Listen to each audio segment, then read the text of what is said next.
Hello friends, இன்றைக்கி குழந்தைங்களுக்கான weight gain and ஒரு healthy snack தான் பார்க்க போகிறோம். இது இன்ஸ்டண்ட்டாக ரெடி பண்ணுறது தான். ஸோ ஒரு 4 பொருள் இருந்தாலே நம்ம ஈஸியாக ரெடி பண்ணிடலாம். ரெட் கலர் இல்லைனா ஒயிட் கலர் அவல், துருவின தேங்காய், அதுக்கப்புறமா வாழைப்பழம், அப்புறம் நாட்டு சக்கரை இல்லைனா ஒயிட் சக்கரை எடுத்துக்கணும். ஃபஸ்ட்டு ஒரு பவுலில் வந்துட்டு அவல் ஒரு கப் எடுத்திருக்கேன். அதில் ஹாட் வாட்டர் கொஞ்சம் கொஞ்சமாக ஆட் பண்ணி மிக்ஸ் பண்ணி வச்சுக்கலாம். ஒரு 5 மினிட்ஸ் ஊற வச்சாலே போதும் தான். அவல் குழந்தைங்களோட மூளை வளர்ச்சிக்கும் உடல் எடை அதிகரிக்கிறதுக்குமான ஒரு சூப்பரான ஃபுட்டு தான் இது. ஈஸியாக டைஜஸ்ட் ஆகிறதுனால நம்ம தாராளமாக குழந்தைங்களுக்கு கொடுக்கலாம். கொஞ்சம் உதிரி உதிரியாக இருக்கிற மாதிரி நல்லா கிளறி விட்டு ஒரு 5 மினிட்ஸ்க்கு வந்துட்டு வச்சுடுங்க. அதுக்கப்புறமா இதில் துருவின தேங்காய் வந்துட்டு 1 இயருக்கு மேலே இருக்க குழந்தைங்களுக்கு ஆட் பண்ணிக்கோங்க. தேங்காயில் நிறையா ஹெல்த் பெனிஃபிட்ஸ் இருக்குது. ஸோ டெய்லி லைஃப்பில் நம்ம கொஞ்சமாக அதை ஆட் பண்ணிக்கிறது ரொம்பவே நல்லது.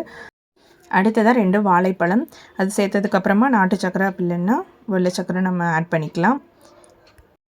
1 இயருக்கு மேலே இருக்க குழந்தைங்களுக்கு மட்டும் இந்த சர்க்கரையும் தேங்காயும் ஆட் பண்ணுங்கள். வாழைப்பழத்தை நல்லா மசிச்சு விட்டதுக்கப்புறமா எல்லாத்தையுமே நல்லா மிக்ஸ் பண்ணி எடுத்துக்கலாம். ஆயில் இல்லாத இந்த மாதிரி ஹெல்த்தி ஸ்நாக்ஸ் செஞ்சு கொடுத்து உங்கள் குழந்தைங்கள ஆக்டிவாகவும் எனர்ஜெட்டிக்காகவும் வச்சுக்கோங்க. நெக்ஸ்ட் வீடியோவில் மீட் பண்ணுற வரைக்கும் until then bye bye from குருமுகில்.